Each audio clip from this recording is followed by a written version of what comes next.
Welcome to this week's edition of the Dugout Dish Podcast. I'm Andy Kirikides, joined by my wonderful co-host, Keith Glasser. How we doing? Great. How are you? We have matching hats on today. We do. EMD sponsored podcast. We were forced by the powers that be to wear this particular outfit today. So that's right. We got a note from our sponsor. You better put your hat on. Put your hat on.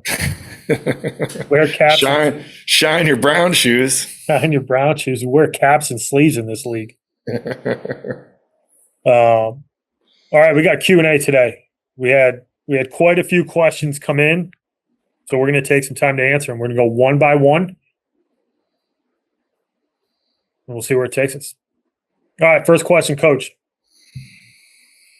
Do college coaches, this is probably more of an academic question, academic focus for some of these higher academic schools out there, which we're very familiar with.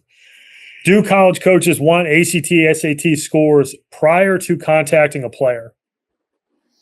What do you got on this one, Coach?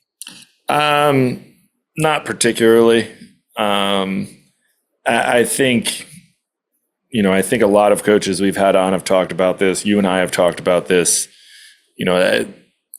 Does it help in a showcase setting and such? Sure. But I think most people are going to try to check the box of whether or not they think you are good enough to play in their program and then find out what the test scores are. I also think it's a little bit different nowadays with schools being test optional, where the strength of the transcript and such is weighted a little bit more than the test scores themselves. Obviously, if you have great test scores, then that'll sweeten the deal. But I think for the most part, a lot of coaches are more apt to find out whether or not you are going to be a good baseball player and see if the academics fit second, versus solely searching for academic players that might be able to fit into their program. Everyone wants baseball players who happen to be smart, not guys who are very smart and happen to play baseball. There's a difference there. So I would say it's not necessarily the first thing that guys are going to be looking for, but it's certainly going to be a question that comes up shortly thereafter if they deem you worthy of being recruitable into their program. Yeah, I don't have a ton to add to that. I mean, at the end of the day, you can have a 1600 SAT with 12 APs and a 4.0, but if you're not good enough to play for Coach Peretti at Columbia, it's probably not going to move the needle. So it does really start with your ability. Now, there's other factors that go into it, right? You got the AI scores and all that kind of stuff. But at the end of the day, you still need to cross that threshold. Or are you good enough to play at that school? As far as how we handle it, we have, I'd like to say that we would be somewhat subject matter experts when it comes to high academic baseball.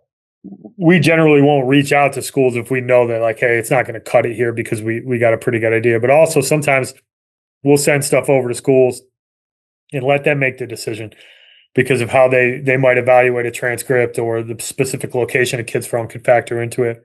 But at the end of the day, the conversation begins with and often ends with, are you a good enough baseball player to be recruited into that particular program? Yes. Next question. Are scholarships, athletic scholarships, only reserved for Division I? Nope. Division I and II can offer athletic scholarships. Division III can only offer merit-based scholarships, which is based off of your transcript, your test scores, and whatever else it is that you have in your application to said school. Division I and II, and Division III can also offer need-based financial aid. Division I and II are the lone ones that can offer scholarships. Division I, as we have covered on this podcast quite a bit, can offer up to 34 full scholarships now. It is going to be up to each and every individual institution on how many they can give out. Not all schools are going to get the 34 scholarships. I think is something that we should hammer home when we talk about this right now. Not all Division I schools will be able to afford that. So, that while yes, the rule allows them to give up to 34, it's not every school is going to get 34 scholarships to give out. Division II can give up to 9 if they are fully funded. Not all schools are fully funded. Same thing as what we would consider Division I, but they can give 9. There are no percentages there. I'll let you expound on that in a minute. And then just for clarification of all divisions, junior college, Division I and II junior colleges can give scholarship money. Division III cannot, so it kind of mirrors the NCAA. And then NAIA baseball can give 12 scholarships. And kind of along the same lines, they can use that money how they see fit. Yeah, the big change with Division I, obviously everybody focuses on the 34. And to your point, there's actually probably a larger percentage of schools who will not see an increase in scholarships than there are schools that will actually see an increase in scholarships. But I think the biggest change is that there's no longer a 25% athletic scholarship minimum, which I think is hugely beneficial to the programs, but also to the players for a variety of different reasons. But even sometimes you start breaking out 25% of 11.7, like the math doesn't always add up completely. So you might be sitting there holding on to 20% scholarship that you can't give to anybody in any given year. But now you're able to distribute that money however you see fit. So you could give a guy $1,000. You could give a guy 40,000. You can distribute that money. So basically you're working with a pool of tuition multiplied by the number of scholarships you have, and you can distribute that money however you see fit. All right. I think the other thing, hold on, before we get going too, I think the other thing we should touch on, because it is so new, is that at the Division I level, you're going to have revenue sharing, and we have the new NIL clearinghouse situation going on in Division I.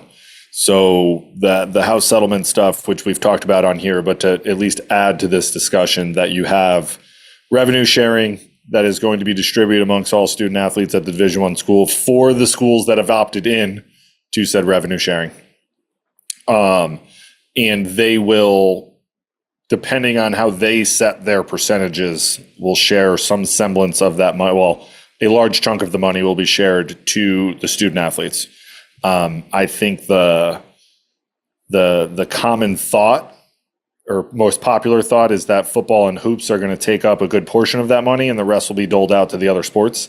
But that is an opportunity to make some money that, you might be able to use towards scholarship money, and then the NIL stuff where, you can cash in on your name, image, and likeness, things of that nature. So like there's other avenues that weren't necessarily available in recent years, but that's also something that I think some schools are going to utilize to their advantage. Now, not all schools are going to be able to give you a ton of money, but they might be able to set something up for it. So it's up to each and every individual school, but I figured we'd just add that in. Yeah, and I guess there's one other piece of the puzzle too, and it's the idea of quote unquote stacking, where you have the ability to give a kid an athletic scholarship in addition to merit money that they might be eligible for, and potentially even financial aid. So you can pool those different resources together at the Division I and Division II level. So you might get a package of $20,000 athletic, but you qualify for $15,000 of merit money. Your package is going to be $35,000. So that's very common across schools. There's fewer and fewer schools that are making coaches make a decision like you either put him on scholarship or he gets the merit money. So most of these schools have the ability to pull money from a couple different sources in order to put together a package that, hopefully, if you're getting an offer, is a package that suits your family's needs. All right.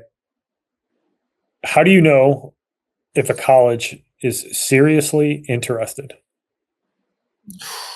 They're not going to be shy, right? Like you're going to know if they're interested. They're going to reach out. They're going to text you. They're going to call you, or they're going to text you to set up a call, whatever it might be. They're going to want you to visit. That's generally how you're going to know that they are very interested in you, which is a little bit different from just the sheer amount of camp invites and such that you might be getting. But coaches are not going to be shy about reaching out if they like you and want to recruit you and think that they might, at least your skill set is going to fit into what it is that they're looking for from a recruitment standpoint. Yeah, we don't really pull any punches. If you like a player, you're going to make some phone calls either to that player, you're going to get in touch with them via text, email, social media, like whatever mechanism that a coach particularly prefers for that initial contact. Might try to get some transcripts. Might start reaching out to, travel ball coach, high school coach, some trusted contacts. Coaches, they're not really operating in shy mode when it comes to that. So you'll know pretty much right away if the school is genuinely interested. All right, this is kind of a two-part. So generally, when do coaches reach out, or when are they allowed to reach out? Okay, so I love that this is a Q&A. For Division I, they can start calling you on August 1st before your junior year of high school. So if you are a 2027, coaches can start calling you in a month. We are recording this on July 1st. So on August 1st, coaches can start calling you and reaching out and having communication with you from August 1 forward. That does not mean that everyone's going to get a call. It's okay if you don't hit the panic button. Doesn't mean you're not recruitable. Perfectly fine. The vast majority of student athletes are going to be recruited, through the winter and into the spring and summer of next year. Division II is June 15th. They can start calling. And Division III, it is anytime after your sophomore year. Generally, it's going to be, a little bit later. They're usually sticking, and I think this is true across the board, and we can probably have a little bit of a longer discussion about it now, but if you want to. But I think a good portion of college baseball, taking out most of the Power Four conferences, schools in those conferences, the vast majority of them are kind of focusing now senior year to senior year. And, essentially saying like, we're going to recruit you during your junior year. And I think, are there going to be schools that are, a little bit projecting a little bit further out? Yeah, they are. Like it'd be a fallacy to think that they're not. But I think with the landscape of college baseball and the transfer portal and the amount of people that are in there and not really knowing what your roster is going to look like year to year, I think has kind of curbed the, I don't even know what my roster is going to look like next year. If some of these guys transfer out, like we might have to get in the portal. Like I need to be really good on all these really good 2026s and make my decision there and not really, for lack of a better term, waste my time with 27s because I don't even know if like what we're going to get over the course of the next year. So, it doesn't necessarily mean that they're not going to reach out or talk to you.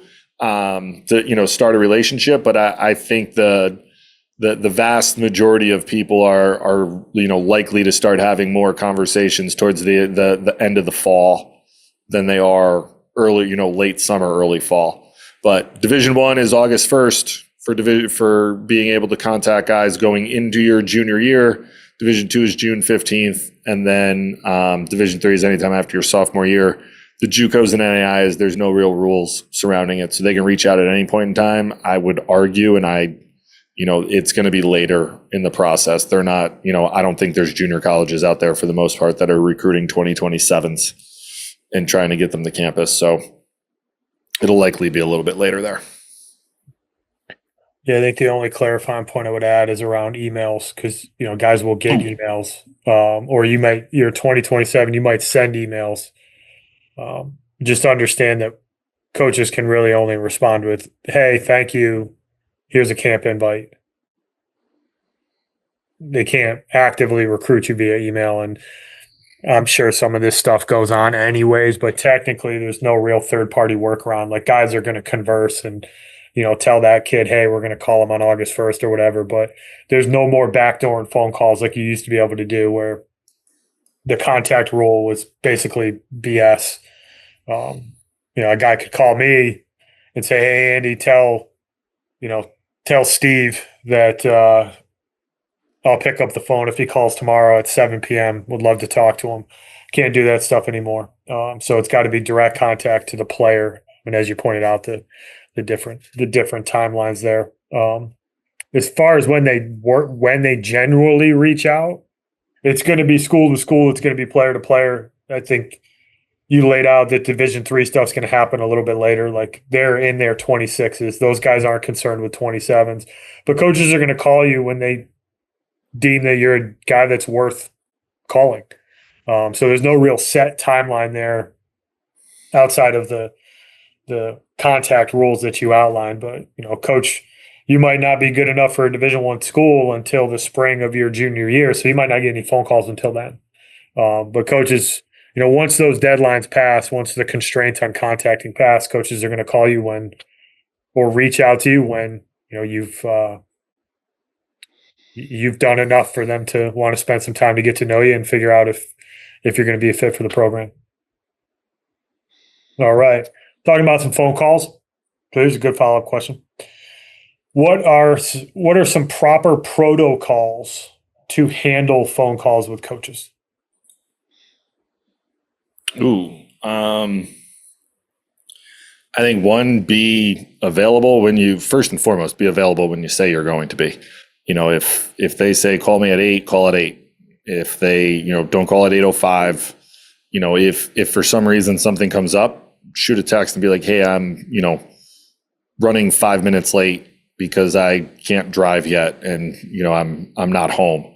Fine, things come up, but you want to make sure that you're prompt in your timeliness of being able to be on the phone. I think you want to keep it professional. You're not going to say, what's up, dude, when the coach calls, like, hey, Coach Glasser, how are you? Hi, Coach Karakides.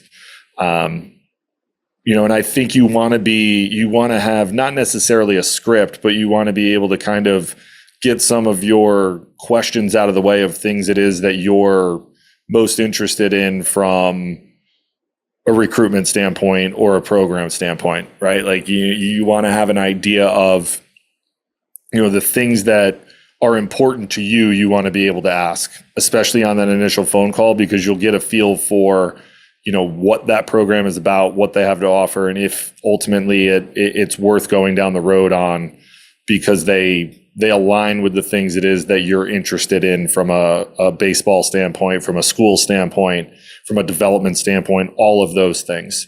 So I think having some questions prepped so that that are aligned with what it is that you are most interested in and are important to you, so that you can kind of take the stress and anxiety out of it and ask the questions it is that are important to you on that first one.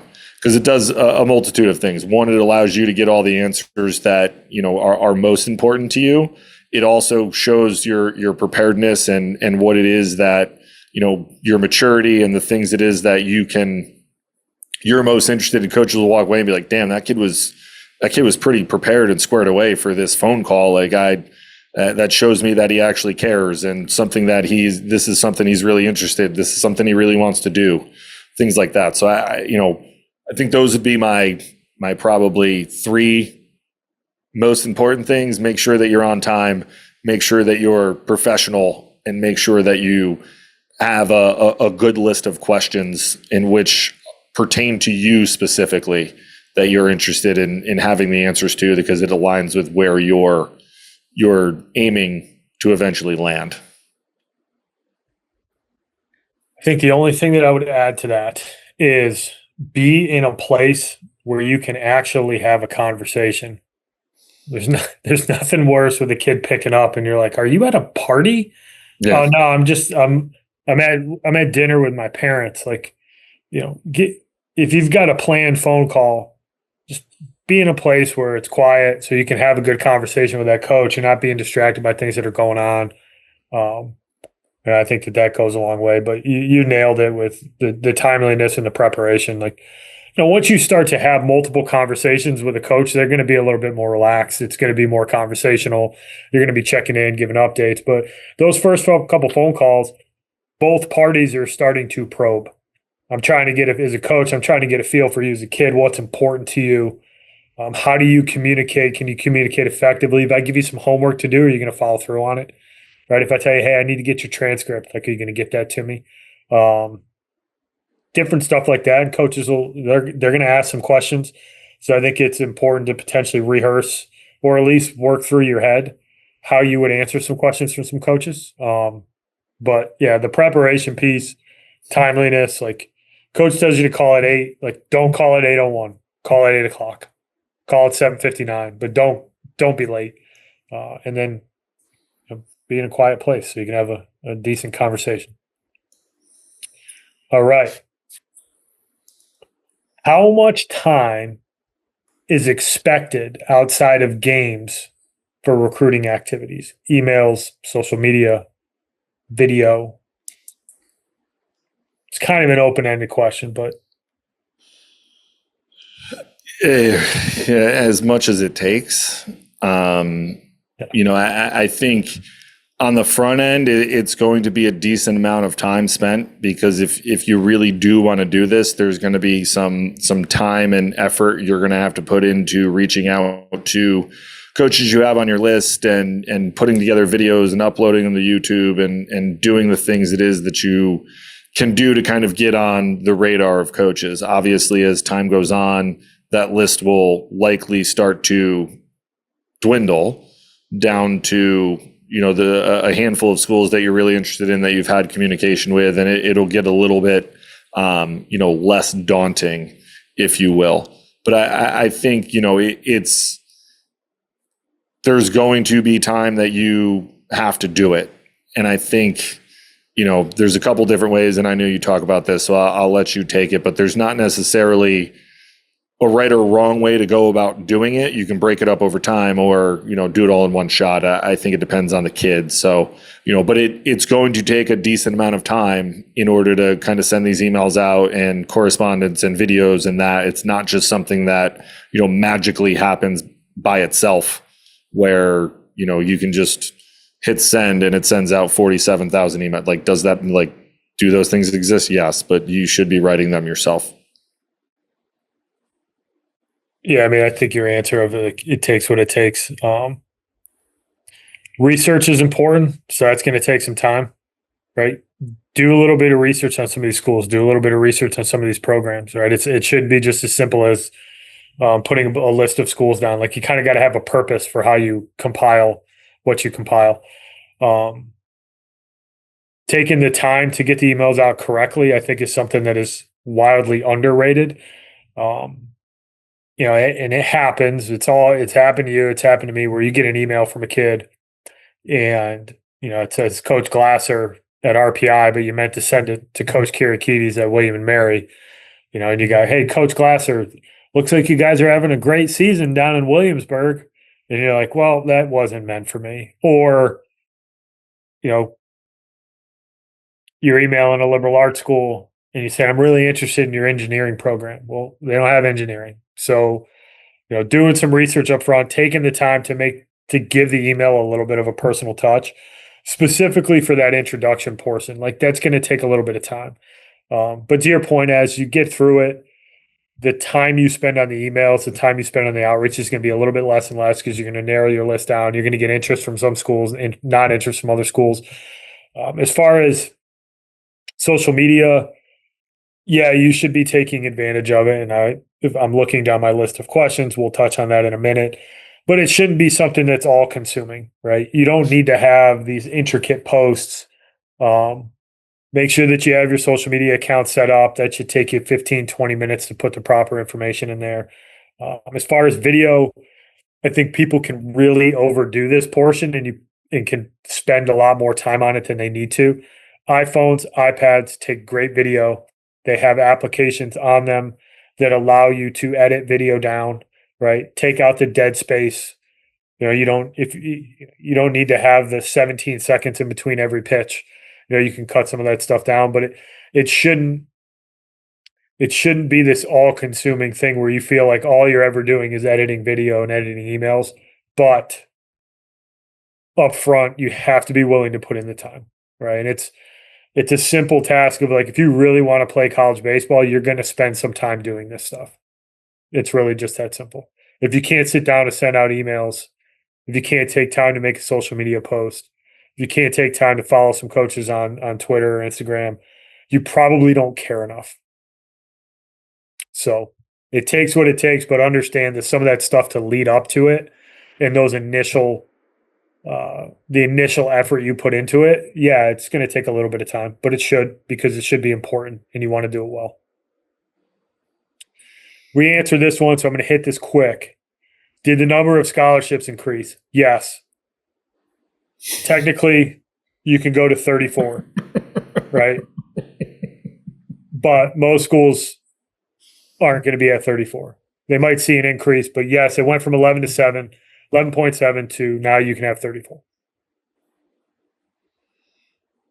How important are school-specific camps? This is a good one. I think that they are invaluable. I also think that you need to do your either due diligence or talk to somebody who's going to be honest with you about where you slot in, about whether or not you should go to that camp. If you're not a dude who can play in the ACC, going to an ACC camp probably isn't going to benefit you at all. So I think having the understanding of where you slot in and what is where you can eventually land is paramount. I think the other side is, the camps on campus to me are great. You have a built-in campus visit. You're going to actually be able to meet the coaching staff and get a feel for them as to whether or not you think that you could play for them. You're going to usually meet a handful of players on the team where you're going to be able to ask a lot of questions to away from the coaching staff about what it's like, what kind of coaching style, how do they like it, things of that nature. So, I think they're a great resource for people. I think that you want to be targeted with the types of schools you're interested in, right? Like you don't just want to go to every single one under the sun, but if there's a handful of schools that are running camps in the, late summer, fall, and you're interested in them, like go check it out, see what the school's like, see what the players say, see what the coaching staff's like, but again, you want to make sure that you slot in at that level so that it's not a complete waste of time for yourself from an athletic standpoint. Yeah, nailed it. If you're targeting the right schools, I think it's one of the best ways that you can get on a coach's radar, especially if you're able to do it ahead of when coaches are going to see you a bunch in game, right? So like specifically for hitters, like some of those winter camps can be really valuable leading into your junior spring if you're targeting the right schools. But it's a built-in campus visit. It's a smaller venue. It's a more intimate environment. You're going to get a chance to interact with the coaches. You're going to get a feel for how they operate, how they communicate. I think all of this stuff is wildly important. And, it's difficult sometimes you can't go to 15 of these this summer, but if you know that you fit at a certain level, right, a certain type of school, and you've got some schools that are high on your list and you've got good advice, good information, and like, hey, if you go and play well at this, there's a decent chance that coach is going to look at you or, take you into consideration for what they're looking for. I think it's one of the best ways to do it. And it can lead to a couple things. It might get you an offer, right? The other thing is that if you go and play well, it probably at least makes those coaches come back and try to see you in a maybe a more competitive game setting, right? Some of the stuff is a little bit simulated at times, but I'm a huge fan. It just really starts with, are you going to the right places and making sure that you're at the right types of camps? How important, we got a lot of these how important questions. How important is social media? It's important. I think I actually was having a conversation on Sunday when I was at a game with a coach who was there that, he asked me if we have our clients, get on Twitter if they don't have one. And I told him yes. And he was talking about how, Twitter is a rather large identifier for them. Not to say that they completely recruit everyone off of Twitter, but being able to, flip on your phone and see a ton of videos and some metrics and things of that nature could open the door, and it shrinks the size of this country. A lot of the college coaches, and I still to this day follow, a lot of the PBRs and flat ground apps and flat ground bats and uncommitted and a lot of those types of accounts that tweet out and retweet guys who tweet to them, their videos and their outings and their metrics and things of that nature. So it's a relatively easy and free way to market yourself on, in the social media world. I think that, you need to be smart about the things it is that you're posting and more or less keep it baseball wise. But, I think it's an easy way to quickly get out there, videos and outings and schedule changes and when you're going to be playing, where you're going to be playing, and it's going to populate, and guys can be able to see what it is and what it is you're doing, how you're doing, where you're going to be, things of that nature. So I think that it's a large component of the recruiting process. Yeah, you got to have it. It can only help. The only way it can hurt is if you post, dumb stuff. But it should be just baseball related. It's another tool in your tool belt to get you some exposure. Gives you a chance to follow coaches, to get your name out there, post some video. And to your point, it's coaches are on it. They follow it.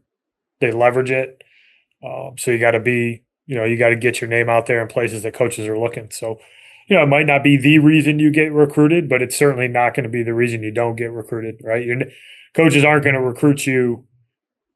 How do I want to put this? Let me take a step back. Keith, deep breath.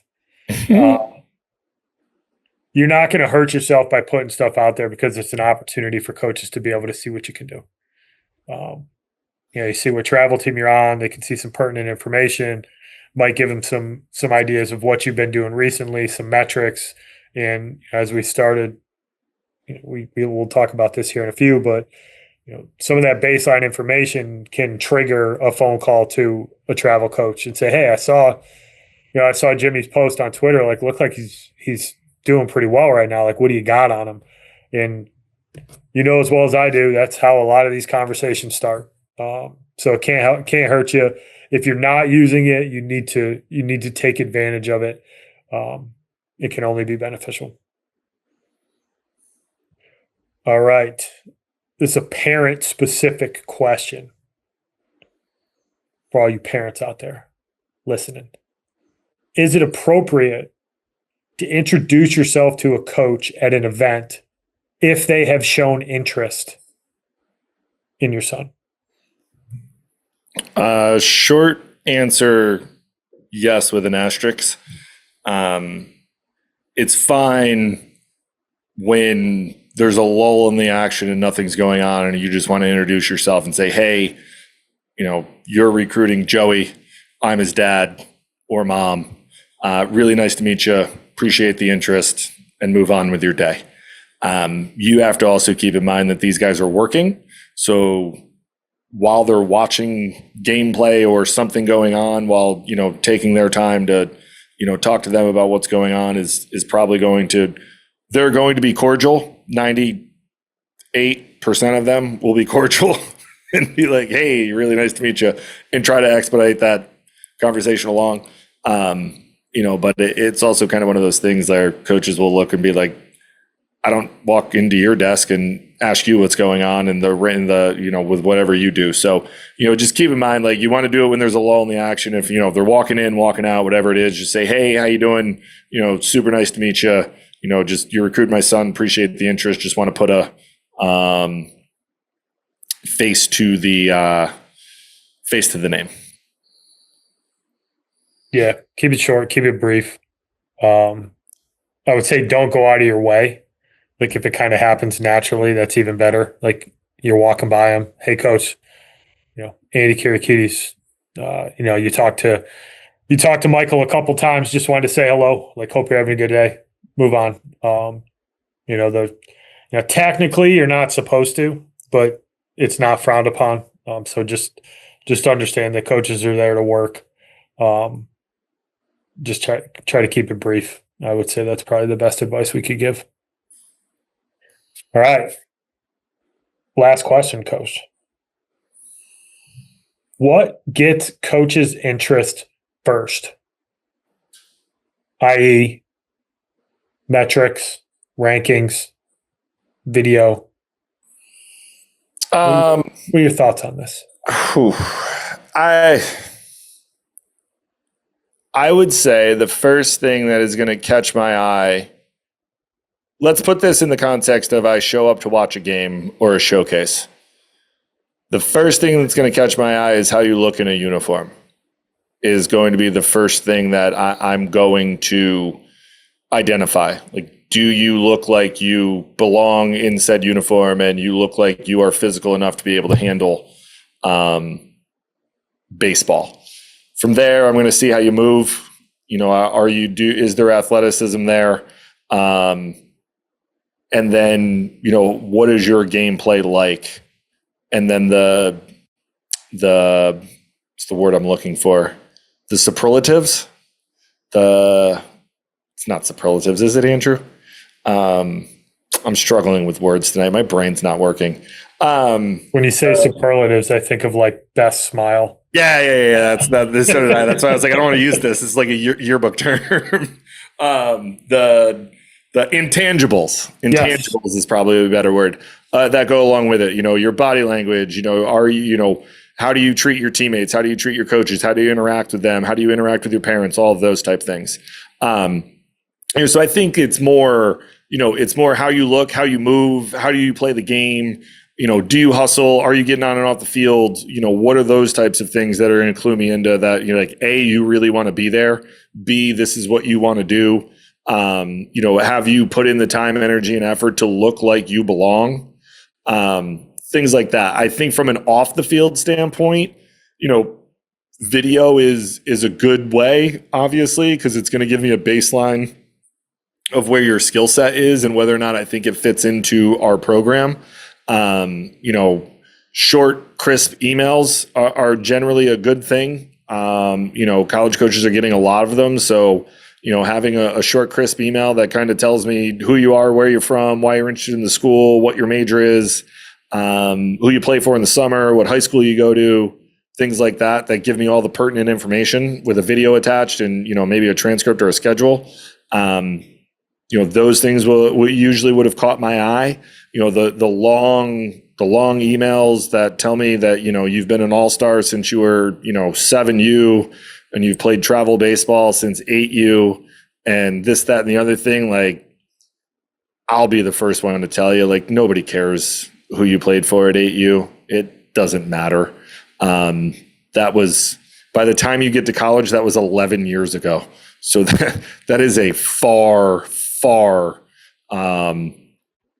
distant memory, if you will. So, more of the pertinent information, who you play for now, how good are you, throw some metrics in there if you want. But, the video, couple swings, some pitches, open side, behind, give me an idea of where your skill set is and go from there. Yeah, I think there's two different pieces to this puzzle. There's like the non-game action stuff and then the game action stuff. For non-game stuff, like if you're a pitcher, TrackMan is going to catch people's eye, right? If you've got numbers that match up to what a coach particularly recruits, is a good way to get a coach's interest, right? You can post those, you can send them via email. Video plus the metrics from a pitching perspective will give a guy a pretty good indication of that is good enough for us to go and want to go see. Rankings, maybe a little bit less, but we've had some guys echo this as well, that if you're a really highly ranked player, it's probably not by accident, right? People will tell you, might tell you that rankings don't matter at all.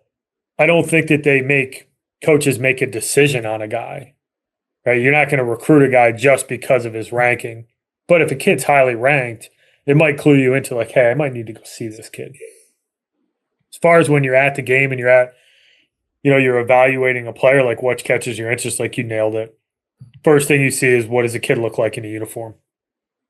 Right? Does he got some presence to him? How's he preparing himself? And then obviously doing something that is impactful in a game. But up front, yeah, coaches are going to use social media. They're going to use TrackMan and in different rankings from PBR and Perfect Game. Yeah, they're going to leverage that as information to maybe get the story, start telling that story, whether that kid might be worth their time. I personally, from an interest perspective, getting a call or a text message from somebody that has an idea of what's going on, that always piques my interest, right? Like, there was a guy down in Virginia when I was at William & Mary. Shout out Donnie Phillips. I worked with his son. But if Donnie called us on a kid, we were going to go see that guy almost without second guessing anything. Because if Donnie took the time to pick up the phone and call us, he knows enough about that kid. He's seen that kid enough. He knows what we like. He knows what we value. He knows guys who've been successful in the program. We were going to go and probably check that kid out. So having somebody in your corner can certainly pique a coach's interest if you get a good phone call from somebody that matters. So anything else you want to add to that? Nope. All right. That's the end of today's Q&A session. Thank you for listening, everybody. Tune in next week. We'll have something else for you. Thanks, everybody. Thank you for listening this week. If you're watching on YouTube, go ahead and hit that subscribe button and smash that like button for us. Check us out on Apple Podcasts, Google Podcasts, as well as Spotify. You can follow us on Twitter and Instagram at EMD Baseball. If you want to find out what me and Keith do to help families and players navigate the recruiting process, go ahead and check us out on emdbaseball.com. Take a few minutes to check out our new online academy. I promise you'll get some good information out of that. Thanks again for listening. Check in with you next week.